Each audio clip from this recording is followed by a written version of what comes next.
Olá, bem-vindos a mais uma Masterclass Saúde. Eu sou a professora Chile, coordenadora de projetos da área de saúde, em especial no curso de enfermagem. E hoje temos a honra de contar com a participação da professora Ana Lígia Pires de Laranha, que é enfermeira, oncologista, mestre em ciências pela Unifesp, diretora educacional na empresa Educare e Onco, Ensino e Desenvolvimento, coordenadora científica do Centro de Simulação e Pesquisa da São Camilo. A professora traz o tema o técnico em enfermagem em oncologia pediátrica, como pauta de estudo, abordando quais são as principais ações do técnico em enfermagem durante a assistência no diagnóstico, tratamento, reabilitação e suporte em oncologia. Olá, professora Ana Lígia, seja bem-vinda. Para o Centro Paula Souza, é uma honra a sua participação e contar com este momento de aprendizado sobre as ações do técnico em enfermagem em oncologia. Olá, professora Shirley. Estou muito honrada com esse convite e espero contribuir aí com a formação dos alunos e espero também atraí-los, né, para atuar em oncologia pediátrica, que é uma especialidade que eles vão conhecer um pouco agora e que é maravilhoso de se trabalhar. Eu fiz uma apresentação para que vocês possam ir acompanhando aí o que eu estou falando. Então, vou compartilhar aqui com vocês. Eu trouxe para vocês um pouco da atuação do técnico de enfermagem na área de oncologia pediátrica. Eu sei que é uma área bastante específica, que talvez vocês não tenham tido ainda contato durante o curso. É uma especialidade rara, então é por isso que os cursos geralmente não contemplam essa temática, mas eu acho que é importante vocês conhecerem e com essas informações vocês vão compreender como é grande o trabalho do técnico de enfermagem como integrante da equipe que cuida dessas crianças e de adolescentes com câncer. Então, para a gente poder entender um pouquinho melhor o que é o câncer, ele é uma doença, então, que é causada na criança. Ele não tem nenhuma possibilidade de ser prevenido, diferente do câncer do adulto, né, que a gente sabe que tem muitos programas de prevenção. Na criança, não. O câncer da criança, ele vai acontecer. Ele tem uma alteração, ele é causado por uma alteração genética, mas não dá para colocar a criança em programa de prevenção. No Brasil, a gente tem uma estimativa de 12.500 casos de câncer de criança.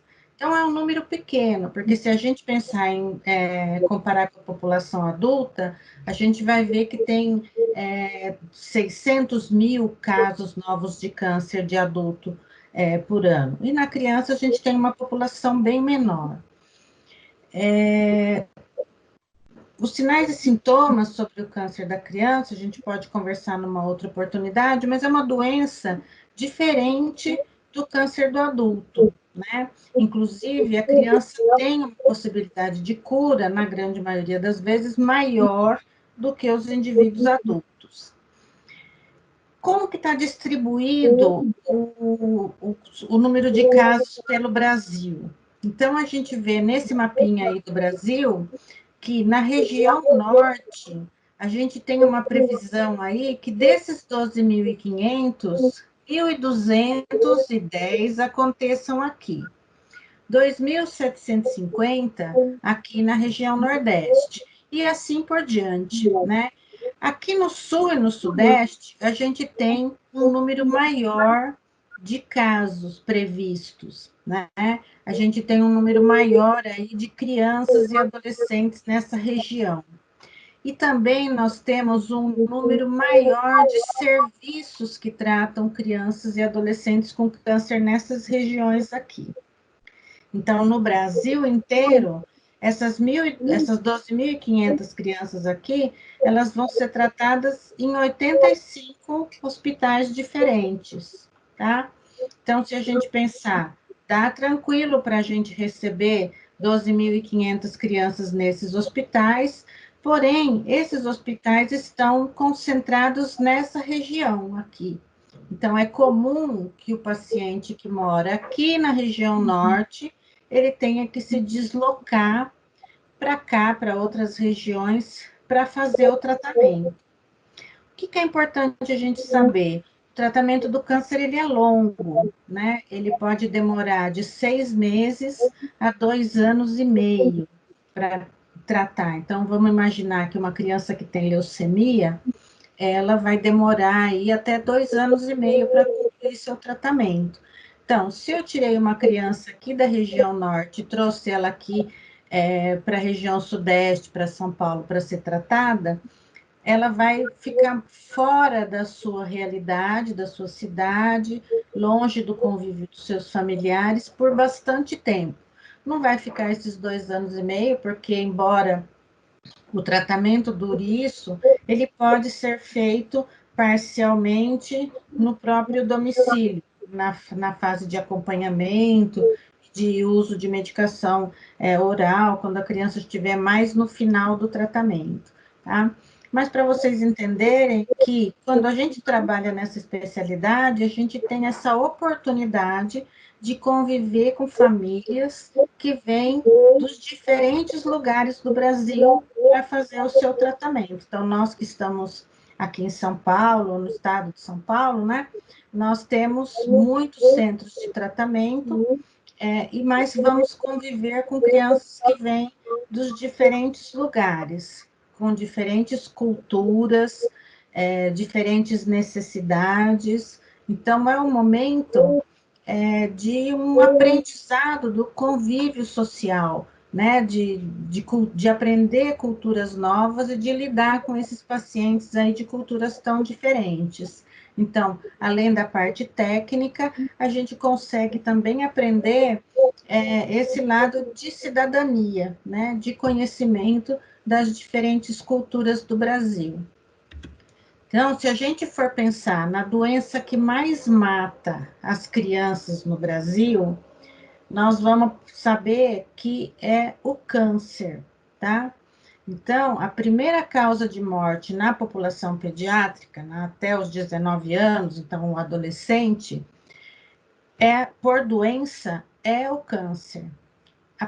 Quando não falamos de doença, a primeira causa é a violência, né? São causas externas, é a violência. No ano de 2014, quase 3 mil crianças morreram de câncer. Então, vamos pensar nesse número aí que eu acabei de falar para vocês, de 12.500. Desse número aqui no Brasil, 60%, 65% vai ficar curada. Porém, a gente vai conviver, sim, com crianças que não vão conseguir a cura e que vão ficar em cuidados paliativos. Então, dentro dessa especialidade, a gente pode tratar desde o começo da doença, fazer todo o tratamento. Quando esse tratamento conclui de maneira satisfatória, a criança tem alta, nós vamos ter a oportunidade de acompanhar essas crianças que se tornarão adultas em ambulatórios de fora de terapia. Então, a gente vai ver esses pacientes que vão crescer, vão ter filhos, tudo, e que vão continuar vindo na instituição esporadicamente. Mas a gente também vai conviver com os pacientes que vão morrer, né? E a profissão que a gente escolheu é muito, muito bonita, né? E muito legal até, que ela nos permite cuidar sempre das pessoas, né? Das pessoas que estão doentes e que vão se curar, mas quando a cura não é possível, a gente também pode continuar cuidando da mesma forma. E oferecer, então, para esses pacientes, para essas crianças e também para suas famílias, o conforto necessário na hora da sua finitude. O que é importante a gente saber? No Brasil, a gente tem um índice de cura menor do que nos países de primeiro mundo. Então, fora do Brasil, eles já estão curando mais de 80% das crianças. E nós aqui no Brasil ainda estamos aí em torno de 64%. Por que que acontece isso? Porque a gente demora para diagnosticar as crianças. Por que que essa aula é importante para vocês? Mesmo que vocês não vão trabalhar em oncologia pediátrica, que vocês optem por trabalhar em pediatria, em postos de saúde, atenção primária, em qualquer área, é importante que a gente esteja atento aos sinais e sintomas do câncer, que são muito semelhantes às doenças comuns da infância, como febre, algum sangramento, a presença de hematomas. Mas quando a criança tem uma doença, ela trata por cerca de 7 a 15 dias e ela fica boa, né? Quando esse sinal e sintoma pode estar relacionado ao câncer, após esse período, ou esse mesmo sintoma volta rapidamente, ou ele permanece. Então, esse é o momento que a gente tem para investigar mais profundamente o que está acontecendo com essa criança. E essas informações são importantes para todos os profissionais, porque é aí que a gente pode ajudar a encaminhar mais rapidamente essas crianças para os serviços de atendimento, tá? Uma coisa que é importante a gente saber também, mas que não é bacana. Dependendo da região que a criança está doente, que ela tem câncer, da região do Brasil, então não é da região do corpo, ela tem mais chance de se curar do que outras. Por que que acontece isso? Porque a gente tem poucos recursos humanos e hospitais, né? Nas regiões, principalmente na região norte, tá? Então, demora muito para diagnosticar e acaba demorando para as crianças serem encaminhadas para os serviços de atendimento, tá bom? Então, nós que estamos na região sudeste temos um certo privilégio. Então, aqui vocês podem ver aí nessa quarta coluna aí, que na região sul e sudeste os índices de cura estão aqui, ó, em torno de 75% e 70%. Então, em cada 100 crianças, 7 vão ficar curadas. Mas se eu vou lá para a região norte, só 5 vão ficar curadas. Isso é muito triste, né? Porque todas as crianças são brasileiras, todas as crianças deveriam ter o mesmo acesso ao tratamento. É possível mandar uma criança do norte para São Paulo? É possível. Todo o tratamento é feito pelo SUS, absolutamente todo o tratamento, com todas as drogas, o tratamento é o mesmo que se faz em qualquer país do mundo, porém, as crianças aqui são diagnosticadas mais tarde, a gente já sabe. Então, o câncer vocês devem ter estudado, ou está estudando, né?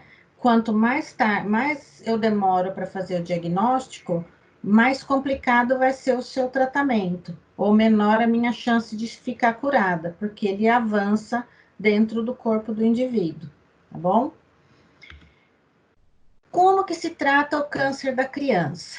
Então, a gente tem cirurgias bastante complexas, a gente tem a radioterapia, a químio, o transplante de medula óssea e os cuidados paliativos. Então, ó, as cirurgias são complexas porque elas podem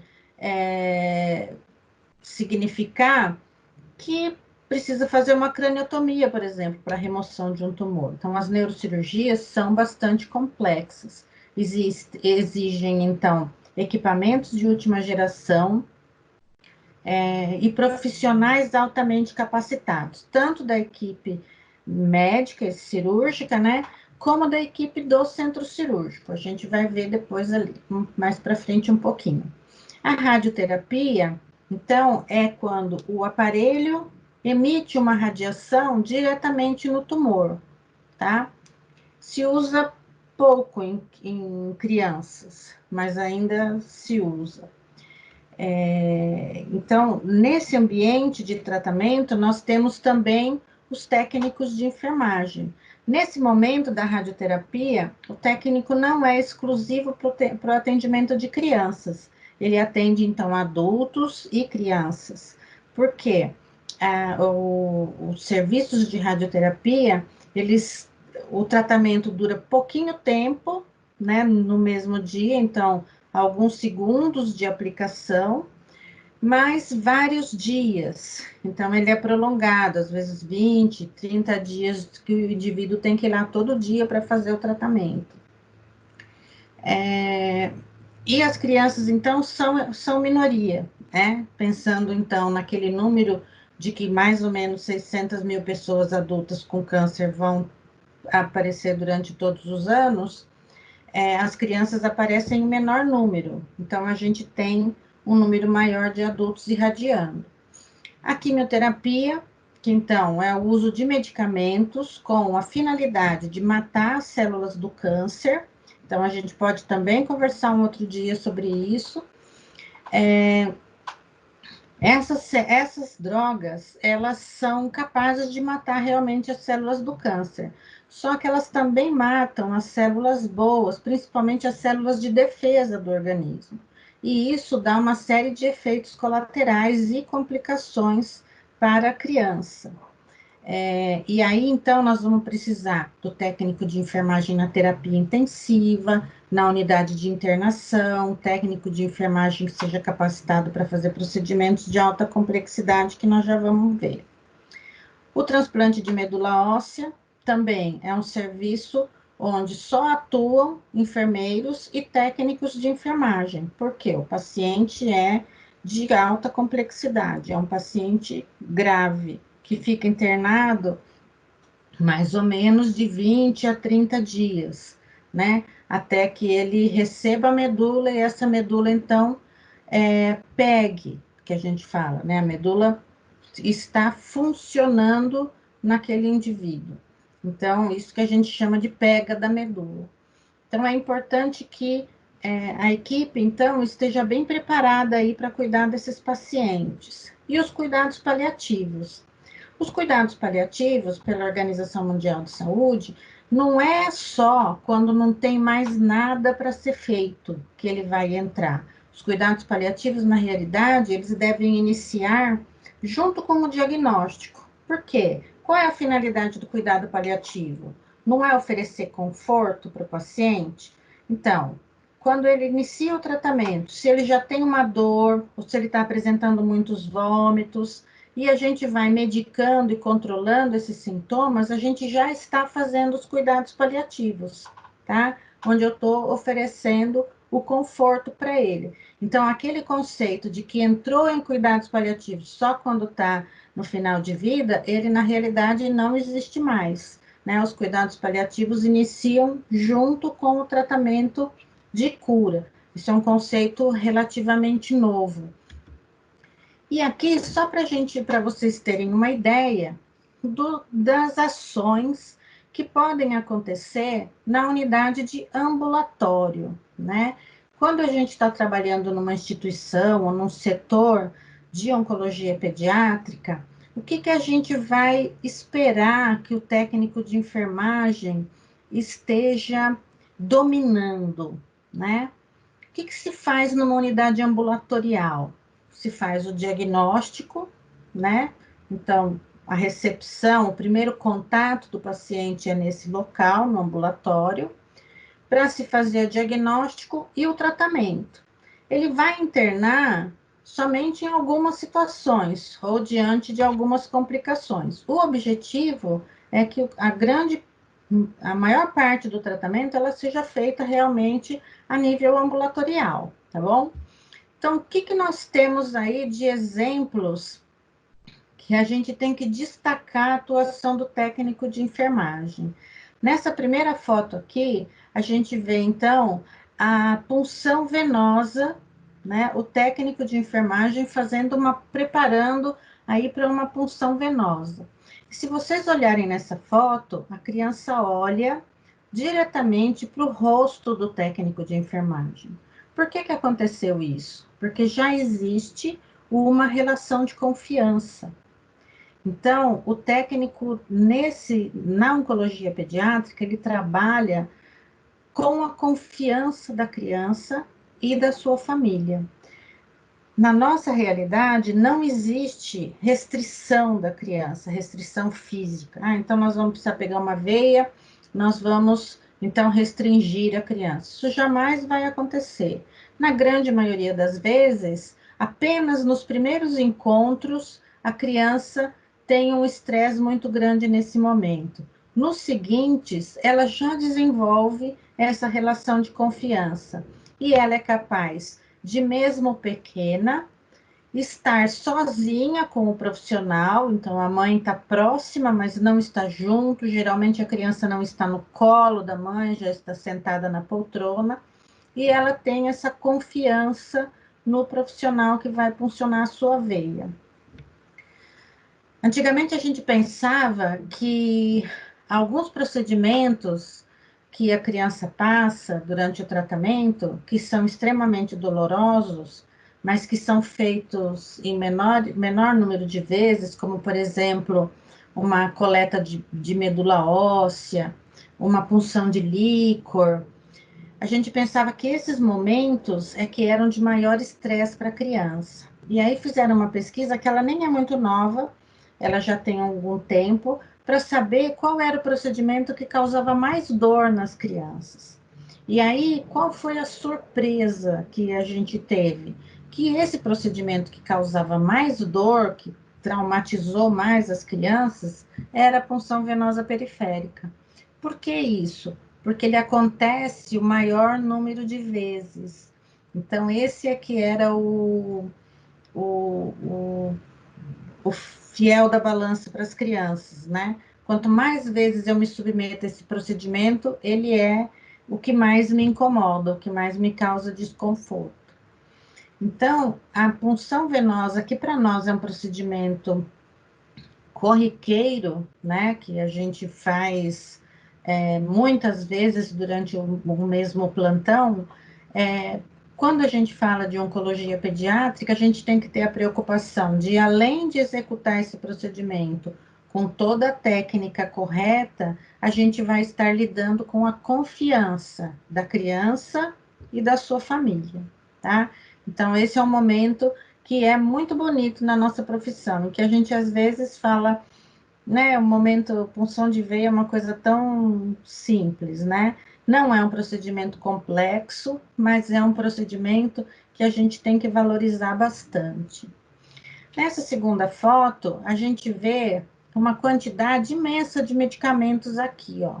Alguns deles que estão em rótulos amarelos aqui, eles são quimioterápicos. Então, os quimioterápicos são as enfermeiras, né, os enfermeiros que instalam e que retiram. Isso é por lei, né? A gente tem um parecer do Conselho Federal de Enfermagem que atribui ao enfermeiro essa função.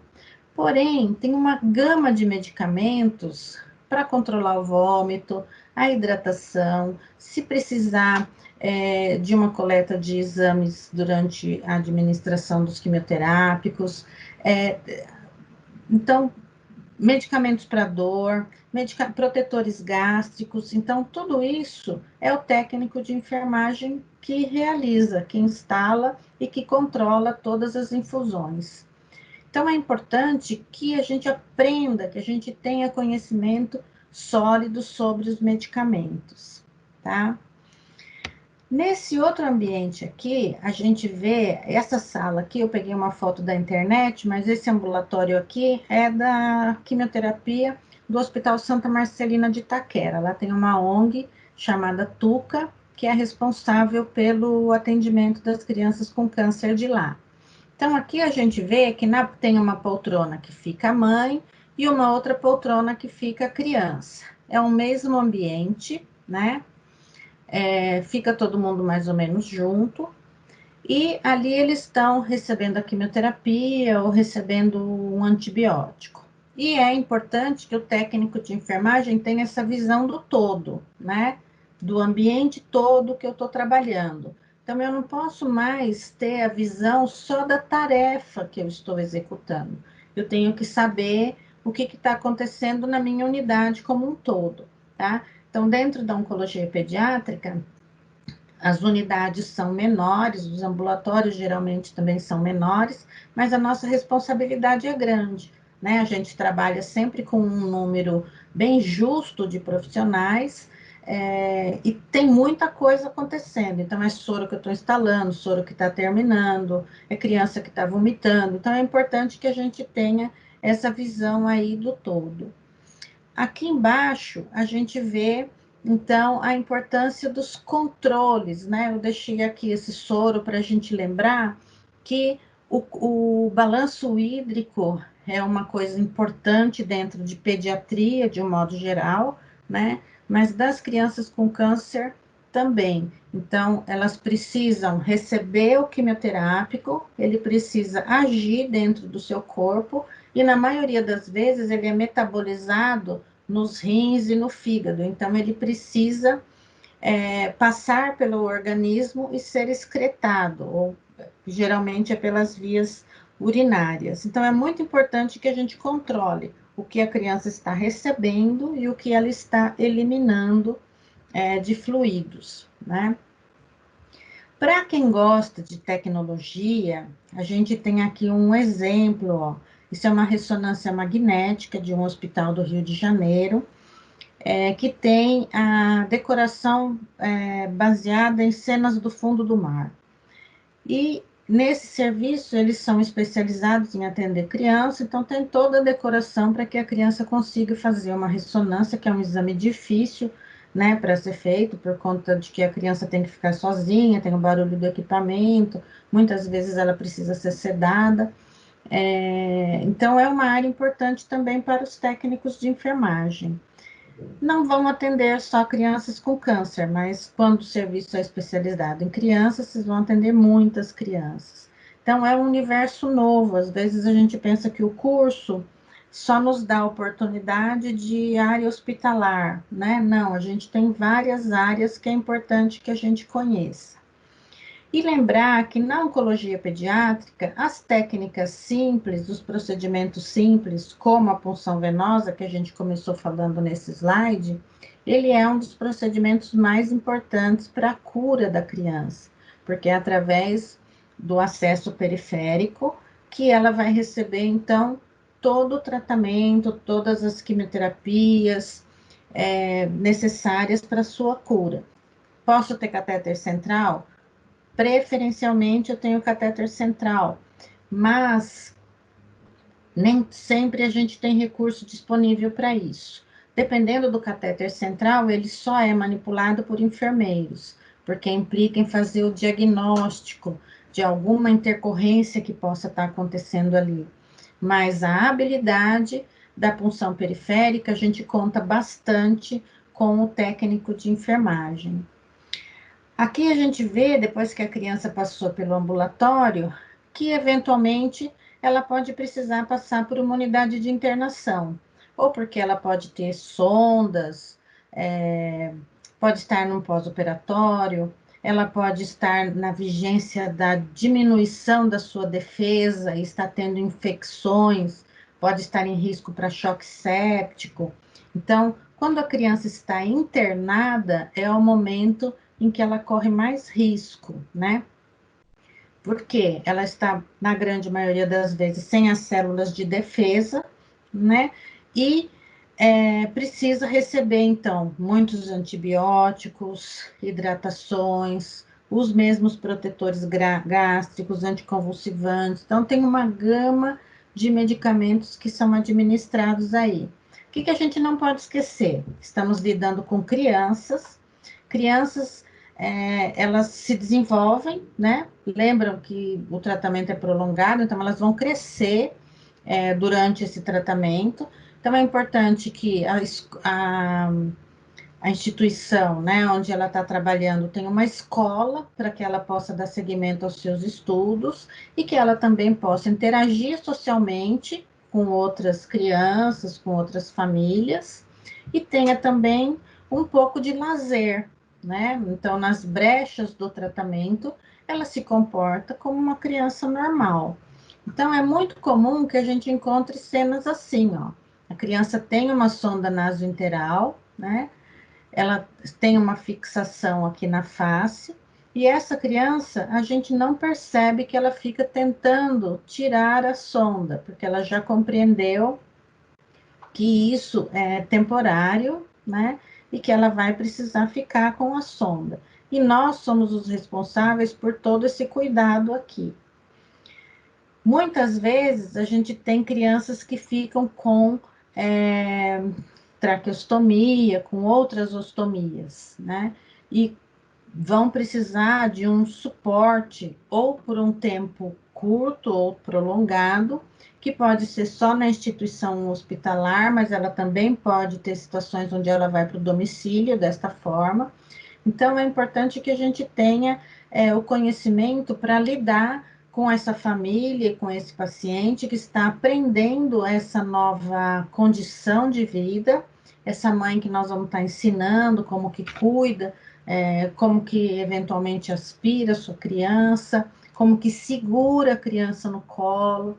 Então, é importante que a gente tenha aí essa disponibilidade para estar não só entregando a assistência pronta, mas tornando essa família participante do seu cuidado, né? Que pode ser uma situação transitória, aquela necessidade, por exemplo, da traqueostomia, ou não.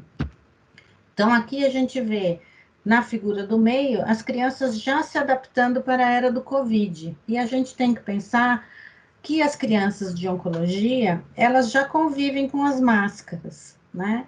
Em algumas situações, poucas situações.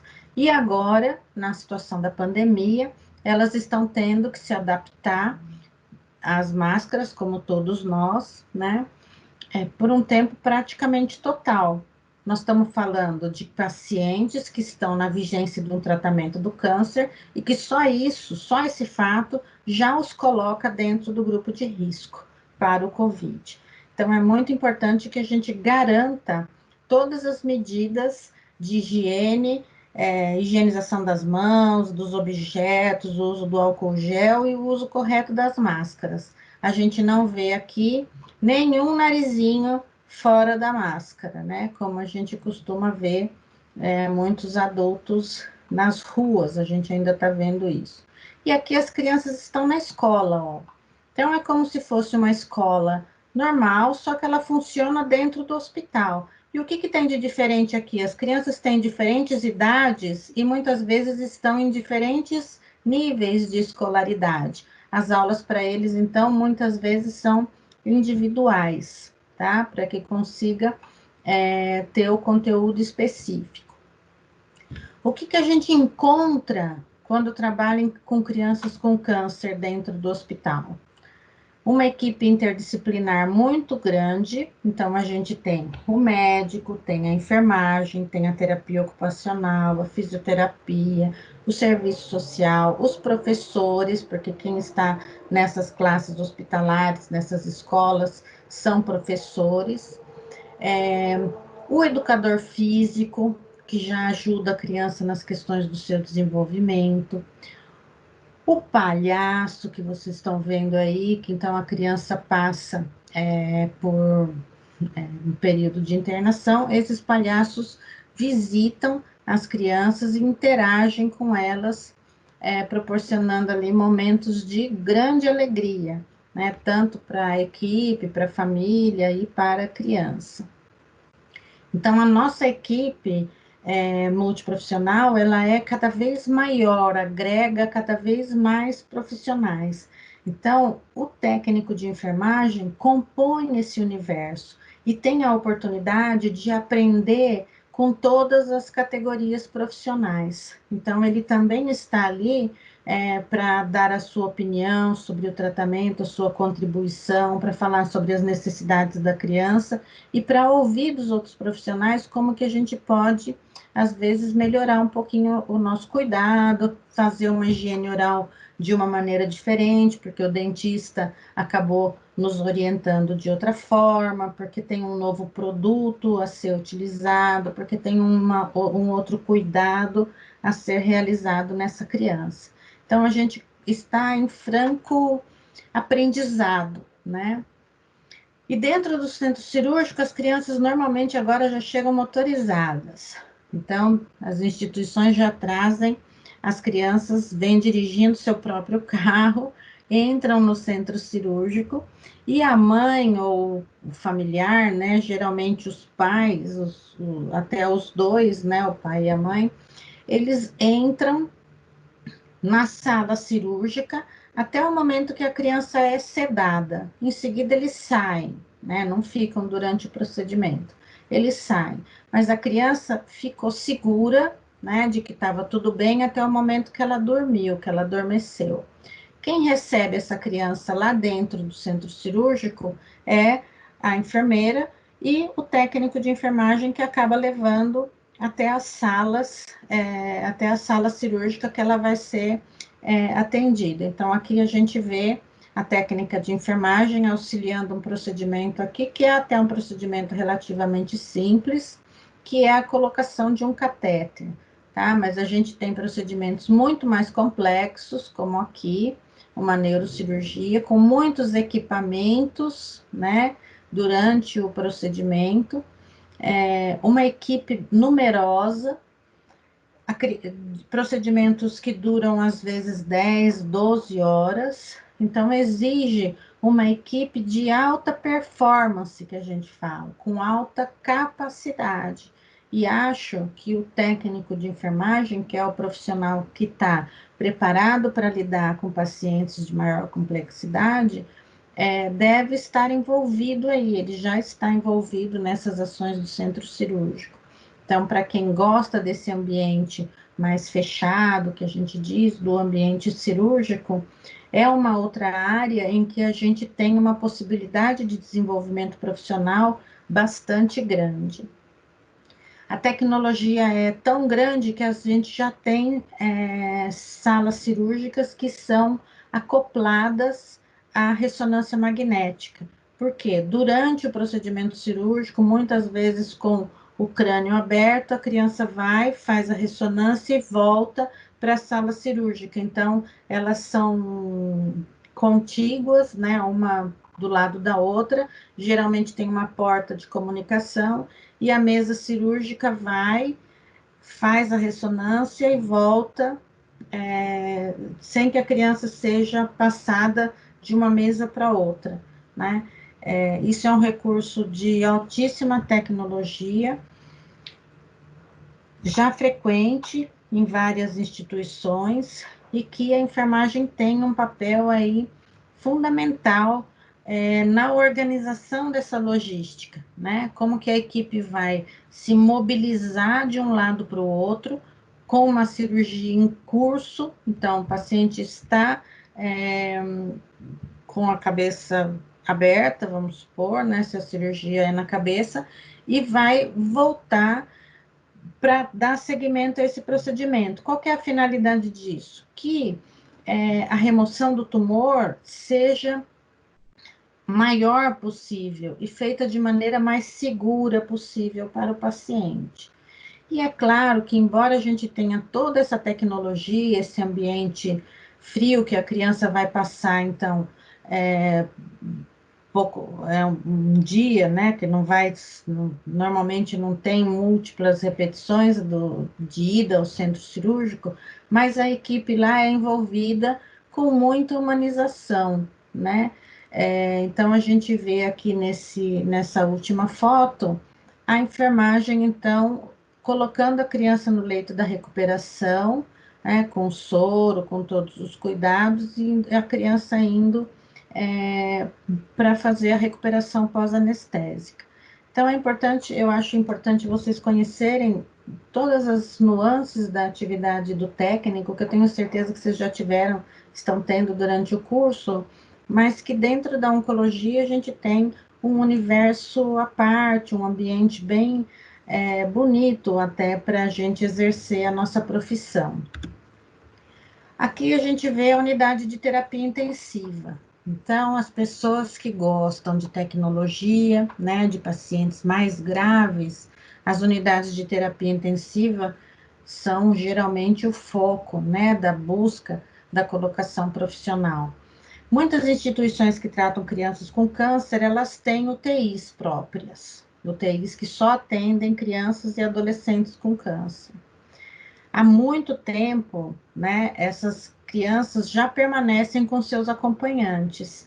Então, às vezes, esse acompanhante é uma mãe que já está habituada ali no cuidado com a criança, e outras vezes esse acompanhante precisou ser um avô ou um tio que não está tão familiarizado com tudo que está acontecendo ali naquele universo. E fica bastante assustado, né? Com os sons, com os equipamentos, com a gravidade da criança, com o fato de se sentir um pouco preso ali, né? Porque fica muitas horas com a criança até que troque o acompanhante.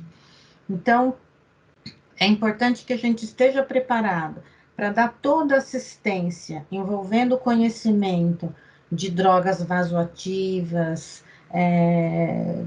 de diferentes antibióticos que a gente usa, imunossupressores. Então, é importante que a gente tenha muito conhecimento disso, que a gente execute todas as técnicas beirando a perfeição, né? Então, em oncologia pediátrica, assim como eu penso que em nenhuma outra área, nada pode ser feito mais ou menos, porque nós estamos fazendo procedimentos em crianças que não têm como defender o seu organismo de infecção. Então, se eu vou fazer uma punção de veia, a minha antisepsia da pele ela tem que ser muito boa, porque senão, muitas vezes, eu posso levar essa criança a uma necrose daquela área, porque ela não tem a capacidade de se desenvolver, de se defender, caso algum micro-organismo, então, invada aquela região, tá? Então, aqui a gente vê na UTI, um grande monte de bomba de infusão, né? A criança, então, aqui entubada, com respirador, monitor. Então, são muitos equipamentos aqui, muitas coisas que envolvem o nosso cuidado, assim como nessa situação aqui, onde a criança também está entubada, quer dizer, não há interação entre o paciente e o seu familiar, por conta da sedação. E aqui a gente já vê o oposto, né? A criança, embora esteja na UTI e tenha esteja com equipamentos e tudo, ela interage tanto com a família como nesse momento aqui com o profissional. Aqui também a gente vê uma outra situação em que o profissional se prepara para administrar medicamentos aqui no seu catéter, né? Então, é importante que a gente conheça toda essa tecnologia, todos esses dispositivos, para que a nossa assistência seja melhor. E hoje a gente tem, até por conta do Covid, a gente está ouvindo falar bastante da necessidade de hemodiálise na UTI. Esse também é um campo muito interessante para quem gosta de trabalhar, né, com pacientes renais, para quem gosta de lidar com equipamentos sofisticados. A gente tem muitas máquinas de hemodiálise ultramodernas, que são, inclusive, fáceis de ir de um ambiente para outro dentro do hospital e que dependem, né, da atuação do controle do técnico de enfermagem sobre ela. Então, é uma área que às vezes a gente não tem oportunidade de ter contato durante o curso, mas que depois, uma vez trabalhando nas terapias intensivas, vocês vão conhecer bastante aí. Às vezes a gente tem crianças graves, né? Então aqui a gente tem uma criança num pós-operatório, já entubada, né? E o que aconteceu com essa criança aqui? Ela tinha um tumor que se chama linfoma, que é um tumor que tem uma capacidade de proliferação celular muito grande. Ele consegue dobrar o seu tamanho em 48, 72 horas. E ele é das células linfáticas, então ele está no nosso sistema linfático, né? E ele pode se apresentar com grandes massas abdominais ou torácicas, então existe aí uma variação dos diferentes tipos de linfomas, mas esse menino tinha uma grande massa abdominal. E por uma falha de diagnóstico, ele foi submetido a uma cirurgia. E o linfoma tem essa característica aí, quando a gente abre, né, quando o paciente faz a cirurgia e a massa grande está aqui dentro, quando se abriu a incisão, não se consegue mais aproximar essas bordas aí, porque a massa se expande e aí fica difícil, impossível de colocar tudo lá dentro. E o linfoma, ele é uma doença que tem alta sensibilidade à quimioterapia. Do mesmo jeito que ele se multiplica rápido, ele também é destruído rapidamente pela quimioterapia. Esse menino precisava, então, de quimioterapia, não de cirurgia.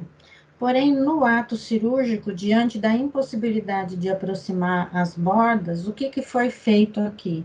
Se colocou um saquinho de plástico, que vem estéril para o centro cirúrgico, que é o saquinho onde se coloca as peças que vão para anatomopatológico. Esse saquinho já vem estéril, porque normalmente ele entra no campo cirúrgico. Então, se fez aqui uma proteção, né, para que esses órgãos não saíssem, literalmente para isso, e ele foi então para UTI e iniciou a quimioterapia. Então, essa é a mesma criança, depois de 25 dias, onde ele já tinha feito a quimioterapia, essa massa já tinha reduzido bastante, e ele já conseguia, então, já tinha feito a sutura, ele já estava sentado na unidade de internação, já com alta da UTI. Então, o que eu quero, por que eu trouxe esse exemplo para vocês? Para que vocês compreendam que a situação difícil que está acontecendo com aquela criança, com aquela família naquele momento, ela pode não ser definitiva, né? E muitas vezes a gente se surpreende positivamente. Eu vejo uma criança muito grave, eu cuido dessa criança e depois eu tenho a possibilidade de vê-la bem, brincando, né? Tendo uma vida normal aí no ambulatório ou mesmo depois que ela conclui o tratamento. E agora a gente vai falar do transplante de medula óssea. O transplante, gente, é a substituição de uma medula doente por uma medula sadia. Então, quando a gente fala assim, parece até super simples, né? Super rápido, um procedimento bem rápido, né? Bem fácil de se fazer. E o procedimento em si, ele não é difícil de fazer, não exige altíssima tecnologia, mas ele é de alto risco para as crianças.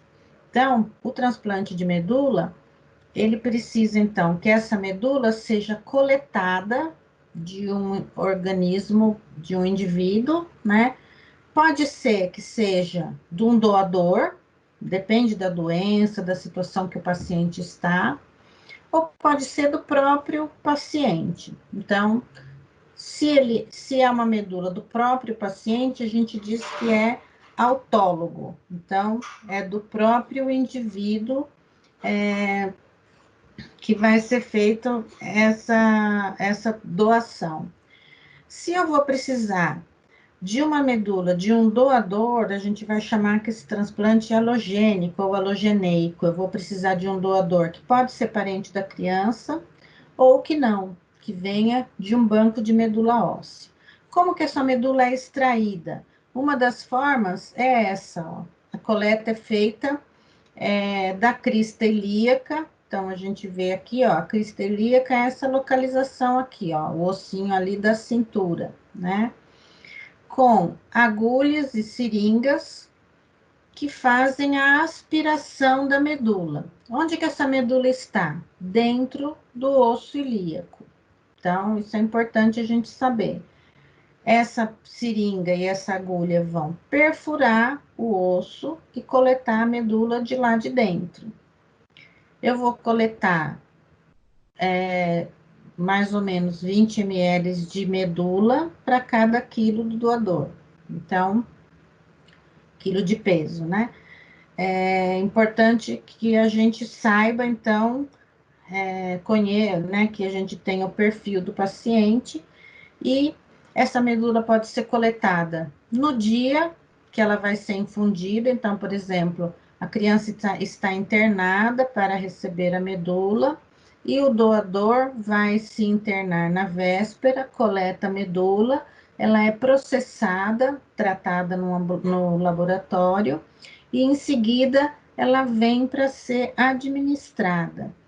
Como que ela vai ser administrada? É um processo muito semelhante a administrar uma transfusão sanguínea. Então, às vezes a gente pensa que o paciente está lá fazendo transplante de medula, ele vai vir com incisão cirúrgica, como um transplante de órgão. Embora a medula seja um órgão, ele não vai vir com incisão cirúrgica, porque ela vai ser administrada por via intravenosa, por um catéter venoso central de grosso calibre. Precisa ser grosso porque a medula tem uma viscosidade maior do que a transfusão de sangue comum. Nessas duas fotos aqui, a gente vê a mãe com as mesmas crianças, né? Quem trabalha em transplante de medula óssea não lida só com pacientes com câncer, tem muitas outras doenças que acabam precisando de medula óssea, de transplante de medula óssea, e nesse caso, essas duas crianças não tinham câncer, eles tinham uma outra doença genética, e os dois fizeram o transplante ao mesmo tempo, e aqui a gente vê os dois já numa fase tardia do transplante. A atuação do técnico de enfermagem dentro do transplante de medula óssea, ela está muito voltada à administração de medicamentos, de muitos medicamentos. Muitas vezes uma prescrição desses pacientes chega a ter 18, 20 itens, e muitos controles, tanto de sinais vitais, avaliação da dor, balanço hídrico. Então, a criança, ela é o tempo todo acompanhada pela equipe de enfermagem. O fato de ficar de 25 a 30 dias internado de uma maneira consecutiva acaba, então, estreitando bastante o vínculo com as equipes, né? Com todas as equipes que fazem o tratamento. E aqui, nesse momento, está sendo comemorado, que é o que está aqui nessa plaquinha, estão comemorando a pega da medula. O que significa isso? Quando o paciente vai fazer o transplante de medula, ele interna, faz uma quimioterapia que tem a finalidade de matar, destruir totalmente aquela medula que está nele naquele momento. Então, geralmente, ele interna de 7 a 9 dias antes de fazer o transplante, e faz a quimioterapia bastante em altas doses, uma quimioterapia bastante abrasiva para a sua medula. E aí a gente conta, se ele internou 7 dias antes do transplante ou 9 dias, a gente conta D menos 9, menos 7, menos 6. Quando ele chega no D0, é o dia que ele vai receber a medula nova. Nesse dia, gente, ele não tem nenhuma célula de defesa. Então, essa criança fica num sistema de quartos com uma pressão positiva, de maneira que elas não estejam expostas à entrada de micro-organismos, porque se ela tiver uma infecção, ela pode morrer, porque ela não tem como se defender de nenhum micro-organismo. E aí, essa medula, uma vez infundida, ela vai precisar de um período aí de 14 a 21 dias para que ela comece, que ela se adapte naquele organismo e comece a sua produção. Quando ela produz um número de células do sangue, que a gente percebe que ela está crescendo a sua produção, a gente diz que a medula pegou. O que significa? A medula que o indivíduo recebeu de um doador, ela começou a produzir as suas células, as suas próprias células. Então, esse é o dia da pega da medula. A atuação do técnico de enfermagem nessa unidade, ela é extremamente complexa. Então, quem gosta de pacientes graves, mas que também gosta de lidar com pacientes crônicos, né, com pacientes que ficam um tempo maior internados, é uma área de atuação muito interessante, que vocês vão ter um aprendizado contínuo.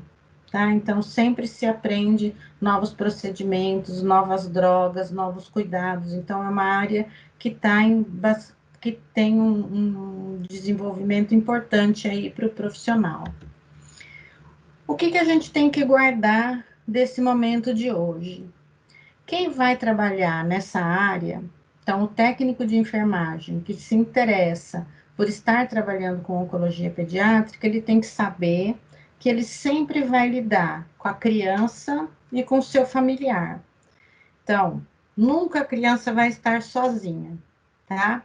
Então, a família hoje pode ser 2 pais, 2 mães, 2 tios, avós, né? É com quem a criança se identifica.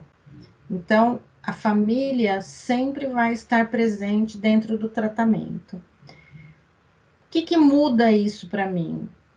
Eu vou sempre ter que explicar para o familiar o que eu vou fazer, o que eu espero que ele faça, tenho que analisar se ele tem condição de fazer o que eu estou solicitando, se ele está compreendendo as orientações.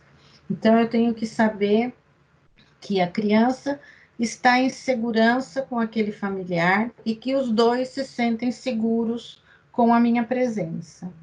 É importante que a gente trabalhe em equipe, e a equipe não é só a equipe de enfermeiros e técnicos de enfermagem e, eventualmente, os auxiliares. É uma equipe que envolve uma gama de outros profissionais muito grandes, então é importante que eu tenha uma postura adequada para me dirigir a qualquer membro de outra equipe, enquanto profissional, enquanto um técnico de enfermagem, responsável pelo cuidado daquele paciente, né? E quando a gente fala em postura, a gente está falando de comportamento, a gente está falando de atitude, né? E é importante também vocês saberem que o comportamento e a atitude, eles são responsáveis por mais de 70% das demissões hoje. Então, os hospitais, as instituições estão preparadas para ensinar as pessoas a trabalharem, ensinar técnicas e procedimentos novos, novas rotinas, mas a mudança de comportamento do indivíduo adulto, ela é bastante difícil, muitas vezes ela é impossível. E, embora o indivíduo consiga a contratação, quando ele passa pelas dinâmicas de admissão, ele não consegue se sustentar na instituição se ele não tiver um comportamento e uma atitude adequados para aquela função. O conhecimento técnico-científico, então, mas eu não sei nada sobre oncologia pediátrica. Eu posso trabalhar nessa área? Eu posso, porque as instituições estão preparadas para ensinar oncologia pediátrica para as pessoas, para os outros profissionais. O que não dá? Para eu ensinar a fazer cálculo de soro, cálculo de medicamento. Então, isso eu já tenho que ter o meu conhecimento básico solidificado, né? Tenho que saber os cuidados com as diferentes vias de medicação, com toda essa gama de informações que vocês já têm, né? Que vocês estão adquirindo aí na escola. É esse conhecimento que vai ser cobrado no momento dos processos admissionais. Não é o que eu vou encontrar na instituição daqui para frente, é o que eu tenho que ter trazido para a instituição nesse momento. Então, é o meu conhecimento técnico-científico. O que eu tenho que mostrar para essa instituição? Que eu desejo cuidar desse tipo de paciente, tá? Técnicas corretas. Quando a gente fala de técnicas corretas, a gente está falando exatamente disso, de técnicas corretas, né? Então, não existe o jeitinho, não existe o eu esqueci o material, vou dar um jeitinho dessa vez. Eu tenho que saber executar corretamente o passo a passo de todas as técnicas. E vocês sabem quem que comete mais erros na enfermagem? Acredito que em todas as áreas, os profissionais que já estão trabalhando há mais tempo. Então, é muito difícil quando a gente ouve na mídia aí, fulano de tal injetou tal coisa em outro lugar e tal. Então, as situações de, de, de erros graves, né, de profissionais. geralmente são profissionais mais velhos, que estão no que a gente chama de piloto automático.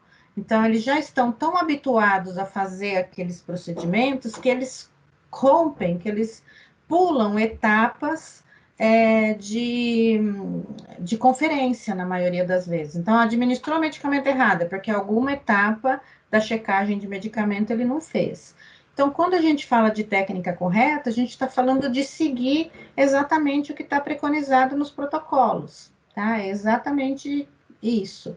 E de vez em quando a gente tem que parar a nossa atividade, refletir e pensar novamente no passo a passo de todas as técnicas, tá? Para que a gente não entre nesse piloto automático aí que coloca tanto a gente em risco quanto os pacientes, né?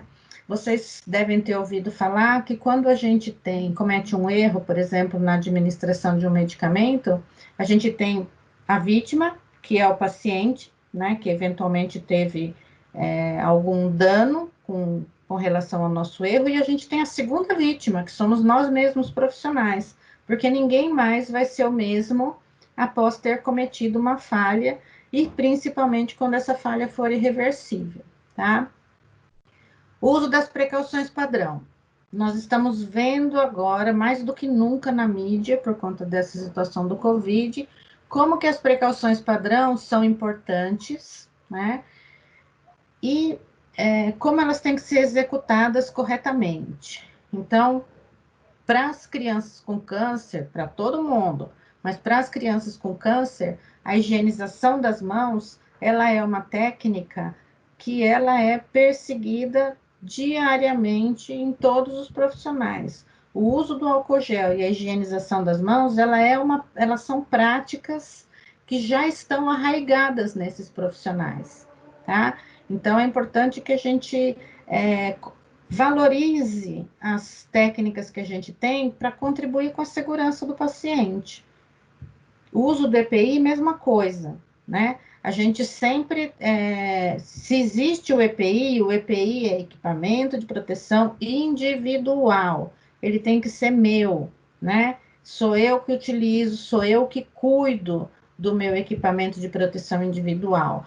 Então, eu tenho que ter o cuidado com o uso correto das luvas, dos aventais, do gorro, da máscara adequada. Tenho que saber colocar e retirar, porque vocês também devem ter visto aí na mídia que os profissionais reclamaram que não tinham os EPIs, e realmente a gente viu a situação trágica de não ter os EPIs, mas também a gente teve a situação dos profissionais que se contaminaram de fato, porque não sabiam retirar esses EPIs. Né? E no momento da retirada, eles acabavam se contaminando. A gente tem que compreender também que a criança e o adolescente com câncer, eles são pacientes de alta complexidade. Os tratamentos que eles são submetidos, eles conseguem levar à cura das crianças, né? Mas ele também expõe a criança e o adolescente em várias situações de risco de vida. E a gente tem que estar preparado para identificar precocemente, então, essas situações, por exemplo, um choque séptico, tenho que estar atento para alteração de sinais vitais, tenho que saber comunicar, tenho que saber o que pode significar uma diminuição de pressão, um aumento de respiração, tenho que saber identificar não só verificar o valor, mas de compreender o que significa isso naquele quadro do paciente, tá? E aí a gente consegue tomar as medidas mais precocemente e consegue, então, diminuir bastante o sofrimento que a criança vai ser exposta, tá bom? A gente está vendo nessa situação, principalmente nos últimos meses, com relação à pandemia, que a nossa profissão ficou em evidência, né? Isso é bastante positivo, porque nós, pela primeira vez, estamos na mídia de uma maneira maciça e mundial, onde as pessoas estão valorizando o trabalho da enfermagem, estão conhecendo o que a enfermagem faz, estão reconhecendo o que a enfermagem faz, mas historicamente a gente já é uma profissão de desafios, de vencer obstáculos diariamente, porque a gente merece realmente os aplausos que estão dando, as reportagens, os horários nobres que falam da gente, mas a gente também merece boas condições de trabalho e a gente precisa de uma formação contínua. Então, quando a gente fala de educação continuada, significa que durante toda a minha profissão na enfermagem, durante todos os anos que eu vou exercer a minha profissão, eu preciso me educar continuamente, eu vou aprender continuamente, tá? Então, vamos aproveitar esse momento aí que nós estamos em evidência, que nós já estamos vencendo os desafios, né? Estamos cada dia com um novo desafio na realidade, e a gente está sempre seguindo numa direção para frente, porque a gente quer oferecer o melhor para os pacientes. Vamos aproveitar essa oportunidade. Aqui a minha aula era mais no sentido de atrair um pouco a atenção de vocês para a oncologia pediátrica como uma potencial área de atuação. A gente precisa de mais técnicos de enfermagem nessa área, e que vocês se sintam também importantes para contribuir para que as crianças realmente tenham força para vencer esses desafios que elas estão sendo submetidas. O que é fundamental a gente compreender? Que quando a gente opta pela enfermagem, e principalmente quando a gente opta por exercer a enfermagem dentro de uma unidade de oncologia pediátrica, as crianças e as famílias, elas não escolheram estar lá naquele lugar, né? Muito pelo contrário, se elas pudessem estar muito longe, nunca ter ouvido falar que a oncologia pediátrica existe, elas iam preferir. Mas nós temos que escolher. Então, essa escolha de estar cuidando desses pacientes, ela tem que ser feita de maneira muito consciente, muito pensada, e uma vez que a gente abraçou a enfermagem, que a gente abraçou uma especialidade, a gente tem que dar o nosso melhor lá, independente do desfecho, de cura ou não, a gente tem que dar sempre o nosso melhor. E na oncologia pediátrica, o nosso desafio é esse, ajudar as crianças a atravessarem esse período difícil e, de preferência, com esse sorrisinho aí que vocês estão vendo, tá? Então, eu agradeço muito a atenção de vocês, eu espero que vocês tenham sentido aí um gostinho de aprender mais e de, quem sabe, buscar aí uma colocação no mercado dentro da oncologia pediátrica. Eu desejo que vocês tenham muito sucesso, independente da carreira que vocês escolham, e que lembrem sempre que a enfermagem é uma profissão muito privilegiada, né? Que a gente consegue estar sempre cuidando das pessoas, independente do seu desfecho final, o cuidado, ele sempre é fundamental. Não é agora que nós estamos na mídia, mas ele sempre é fundamental. Então, muito obrigada. Professora Ana Lígia, compreendi que sua aula demonstrou muito a importância da atuação do técnico em enfermagem. E percebi muito que você enfocou a questão do zelo sobre dando orientação adequada de um aprendizado específico. E que sem ele, isso pode gerar um grande problema no trabalho do dia a dia do técnico de enfermagem, da equipe de enfermagem. Eu queria aproveitar este momento iniciar um bate-papo para destacar alguns aspectos sobre a abordagem da sua aula. Você falou, né, muito sobre as ações do técnico em enfermagem, né? E aí eu queria que você reforçasse a questão do perfil. Teve um momento que você falou sobre o perfil, do que é esperado do técnico de enfermagem nesta unidade, né? Qual é o comportamento que se espera desse técnico nesta unidade? Então, posso responder? Então, essa questão do perfil, Quando a gente vai pensar numa vaga, né, a gente tem que descrever ali qual é o perfil que a gente gostaria que aquele candidato tivesse. Então, a gente tem o perfil de formação e o perfil das atitudes dele. Quando a gente fala de oncologia pediátrica, a gente fala de uma especialidade que os profissionais, tanto os enfermeiros como os técnicos, inclusive os médicos, eles acabam não tendo nenhum contato com esse conteúdo durante toda a graduação. Então, eu não posso exigir que um profissional tenha experiência, né? Que ele tenha conhecimento sobre oncologia pediátrica. Então, eu tenho que saber que esse conhecimento específico, a instituição vai ter que arcar com a formação dele, tá? Mas eu preciso saber se ele tem um conhecimento sólido sobre o que ele deveria aprender no seu curso, né? Então, ele sabe cálculo de medicação, ele sabe os sinais vitais, ele sabe avaliar, não só verificar, né? Mas eu sei pensar o que que aquele dado lá, o que que aquela pressão significa. Eu sei fazer um cuidado com o paciente que está com um dreno de tórax. Então, esses cuidados que fazem parte do nosso aprendizado durante o curso, eu já tenho que trazer na minha bagagem. Senão, eu não vou passar realmente na prova teórica, que geralmente é a primeira barreira, né? O que que a gente busca? Que o profissional venha, então, com essa bagagem e que ele tenha interesse pelo aprendizado. Ah, como que eu vou saber se ele tem interesse? Isso não vai estar no currículo. E se tiver, nem sempre a gente se convence, né? Então, existem várias dinâmicas que podem ser feitas, as próprias entrevistas, mas com a fala e com a postura dos candidatos, a gente costuma identificar se ele tem interesse por essa especialidade, tá? Por esse cuidado.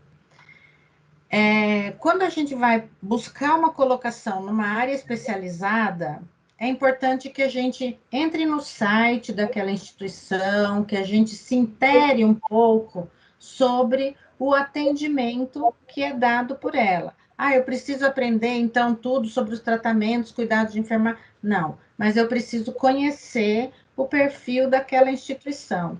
Então, quando a gente entrevista uma pessoa para admitir, num processo seletivo, a gente busca essas coisas, o que ele já sabe e o potencial que ele tem de aprendizado, tá? É isso que a gente vai buscar. Então, é o potencial que a gente identifica a ser desenvolvido.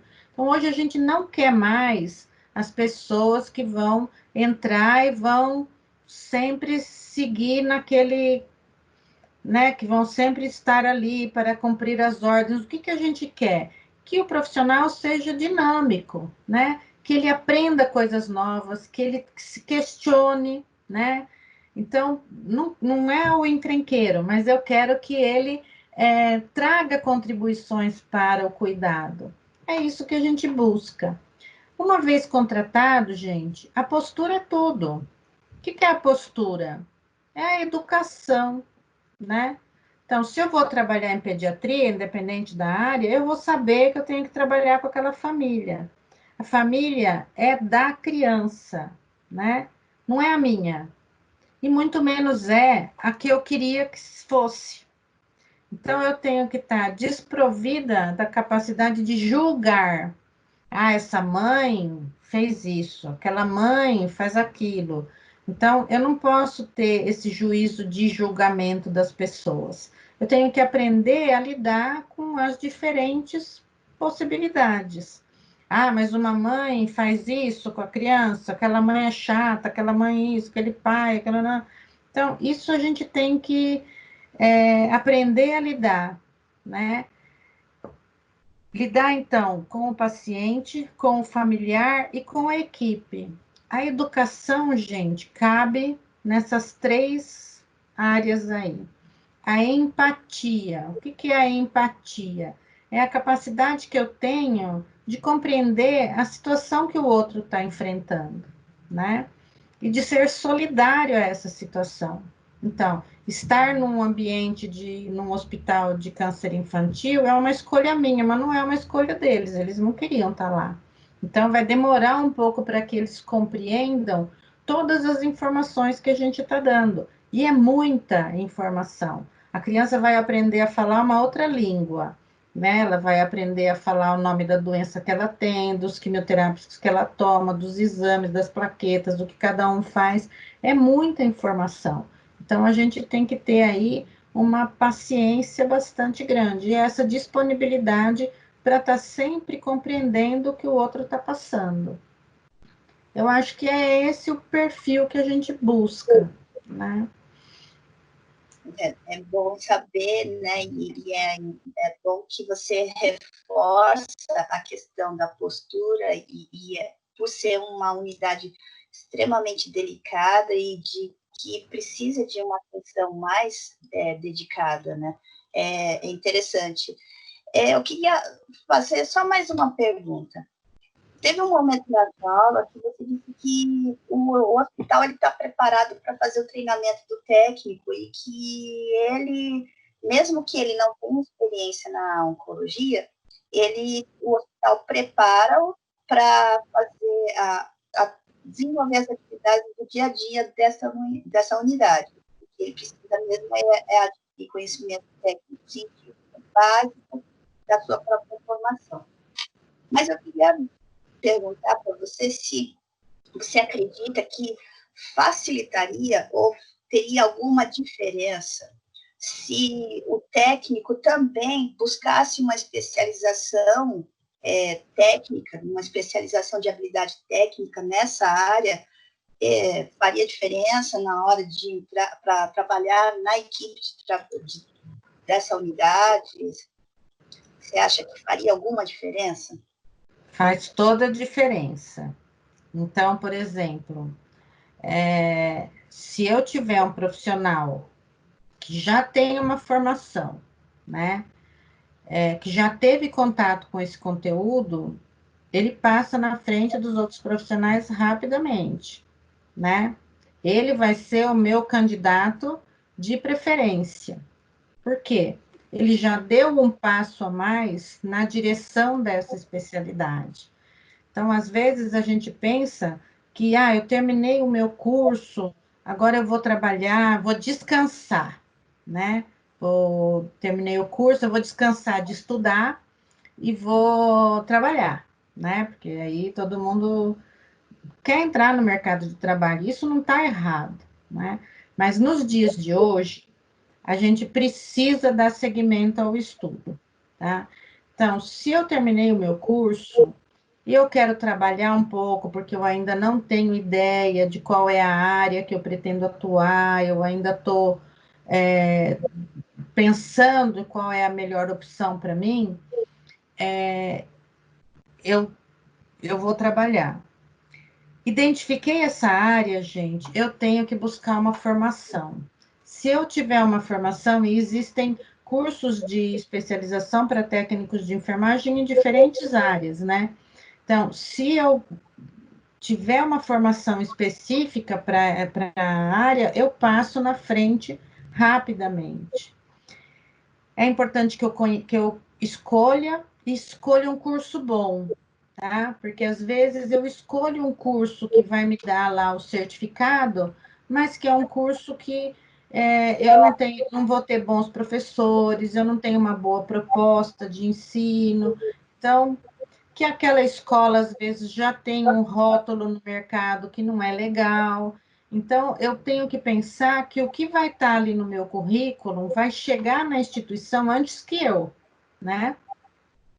Quem está vendo o meu currículo lá na instituição não me conhece ainda. E esse currículo é que vai dar dica para aquela pessoa se ela vai querer me conhecer ou não. Então, eu tenho que ter no meu currículo propostas boas, né? Tenho que ter uma boa formação. Então, hoje, a gente, para trabalhar numa instituição boa, ter uma boa remuneração, com condições um pouco melhores de trabalho, eu tenho que investir na minha formação. E é muito importante ter uma especialização, é muito importante. Isso é uma coisa que vocês têm que começar a discutir até agora que vocês estão aí tendo contato com os professores. Vamos falar sobre o mercado de trabalho, vamos falar sobre remuneração, vamos falar que o técnico pode ser um empreendedor naquela área.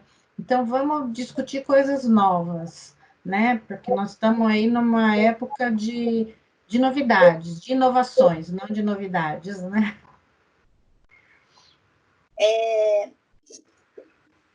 Mais uma vez, professora, quero agradecer este momento de aprendizagem, foi enriquecedor e motivador, né? E espero contar com sua participação em outras aulas. Durante a aula, você disse que se ficaria para um outro momento a gente falar sobre quimioterapia e radioterapia. Então, esperamos contar com sua participação em um outro momento para falar sobre isso. E eu só queria perguntar, você gostaria de deixar uma mensagem de reflexão para os nossos alunos e professores, algumas considerações finais? Eu gostaria, né? Porque não posso perder a oportunidade. Eu fui professora a minha vida inteira, minha carreira profissional toda. Eu sou formada há 36 anos esse ano. Então, muitos de vocês, até dos professores, devem ser mais jovens do que o tempo que eu tenho de formada. E eu escolhi a oncologia e numa época onde ninguém queria trabalhar nessa área. E eu comecei a trabalhar na formação dos auxiliares, dos técnicos e tal, e eu sempre fui para essa área de formação e de educação continuada a minha vida toda. Ensinar é uma tarefa árdua, né? Porque é uma coisa que a gente também cansa, às vezes a gente se desmotiva, a gente não se sente tão valorizada. Então, para os professores, eu queria deixar uma mensagem no sentido de que a gente não desista, né? E que a gente aprenda a focar em quem deu certo. Então, a gente vê muitos alunos que conseguem se transformar em profissionais de excelência, né? Eu tenho alunos que são brilhantes hoje, né? Ex-alunos. Então, isso é uma coisa que, da mesma forma que às vezes o enfermeiro fala, quando o paciente, eu vejo o paciente bem, eu fico bem. Então, o professor também é mais ou menos assim, quando ele vê o aluno bem, ele fica bem, né? Aquela sensação de que valeu a pena, né? E quando a gente está mais tempo, como eu, às vezes a gente vê situação onde o aluno vai cuidar da gente, né? E isso é muito gratificante, porque a gente vai ver, ou na gente, ou em um familiar, realmente vai colher o fruto do que a gente plantou a vida toda. Mas essa profissão, ela exige, tanto do aluno, como do professor, como do profissional, o exercício constante de busca de conhecimento, de busca de melhoria, as coisas vão mudando de nome, né? Hoje o foco é a segurança do paciente, a experiência do paciente, mas isso, há 30 anos atrás, isso já existia, tinha outro nome, mas isso já existia. Então, a nossa responsabilidade enquanto profissionais de enfermagem, ela é muito grande. E a gente tem sempre que estar em busca de uma formação cada vez melhor. Então, eu queria deixar essa dica aí para vocês. É um desafio para a gente buscar uma formação cada vez melhor, tanto como docente, como aluno. E muito sucesso aí para todo mundo. Obrigada, professora. Quero agradecer imensamente. E até breve. Um abraço. Obrigada, viu? Tchau.